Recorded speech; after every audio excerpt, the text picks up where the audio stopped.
Hi, welcome to YoYo TV. Telangana రాష్ట్రం వలసల రాజకీయంతో హీటెక్కుతోంది. కాంగ్రెస్ ఆపరేషన్ ఆకర్ష్కు బీఆర్ఎస్ ఉక్కిరిబిక్కిరి అవుతుంది. ఇప్పటికే 6 ఎమ్మెల్యేలు హస్తం తీర్థం పుచ్చుకోగా మరో 2 లైన్లో ఉన్నారనే ప్రచారం ఆసక్తి రేపుతోంది. పార్లమెంటు ఎన్నికల తర్వాత బీఆర్ఎస్ నుంచి వలసలు మొదలయ్యాయి. మాజీ స్పీకర్ పోచారం శ్రీనివాసరెడ్డి, ఎమ్మెల్యేలు సంజయ్ కుమార్, యాదయ్య వరుసగా కాంగ్రెస్ గూటికి చేరారు. వీరి తర్వాత పటాన్చెరు ఎమ్మెల్యే మహిపాల్ రెడ్డి, కరీంనగర్ ఎమ్మెల్యే గంగుల కమలాకర్ పేర్లు వినిపిస్తున్నాయి. మాజీ మంత్రి గంగుల కమలాకర్ తమ పార్టీతో టచ్లో ఉన్నారంటూ కాంగ్రెస్ నేతలు బహిరంగంగా స్టేట్మెంట్లు ఇస్తున్నారు. ఈ ప్రచారాన్ని గంగుల ఖండించకపోవడం అనుమానాలకు తావిస్తోంది. ఇదే సమయంలో ఆయన అనుచరులైన 3 బీఆర్ఎస్ కార్పొరేటర్లు బీజేపీలో చేరారు. దీంతో గంగుల ఇటు కాంగ్రెస్ అటు బీజేపీలో చేరే విషయంలో కన్ఫ్యూజన్లో ఉన్నారంటున్నారు. ఎన్నికలకు ముందు గంగులపై ఈడీ దాడులు జరిగాయి. ఇప్పుడు కాంగ్రెస్లోకి వెళితే మళ్ళీ ఈడ పంజా విసురుతుందేమోననే ఆలోచన కూడా ఆయన ఏ నిర్ణయం తీసుకోలేని పరిస్థితిని సృష్టిస్తుందంటున్నారు. అయితే గంగుల కాంగ్రెస్లోకి వస్తే స్థానిక సంస్థల ఎన్నికల్లో పార్టీ బలోపేతమవుతుందనే ఆలోచనలో కాంగ్రెస్ నాయకత్వం కూడా గట్టిగా ప్రయత్నిస్తున్నట్లుగా చెబుతున్నారు. ఇక పటాన్చెరు ఎమ్మెల్యే మహిపాల్ రెడ్డిది సేమ్ ఇదే స్టోరీ. ఆయనపై ఈ మధ్య కాలంలోనే ఈడీ దాడులు చేసింది.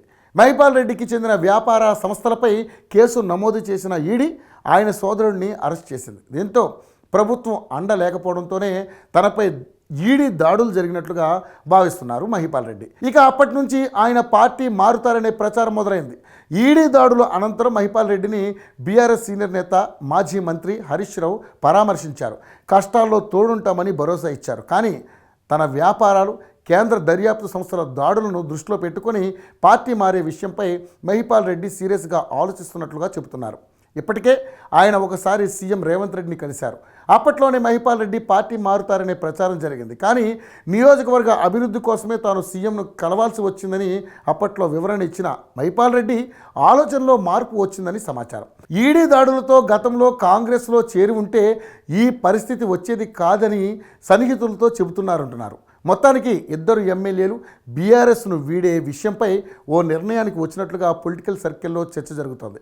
పటాన్చెరు ఎమ్మెల్యే మహిపాల్ రెడ్డి కాంగ్రెస్లో చేరే విషయంలో మంత్రి దామోదర రాజనరసింహతో చర్చలు జరుగుతున్నట్లుగా చెబుతున్నారు.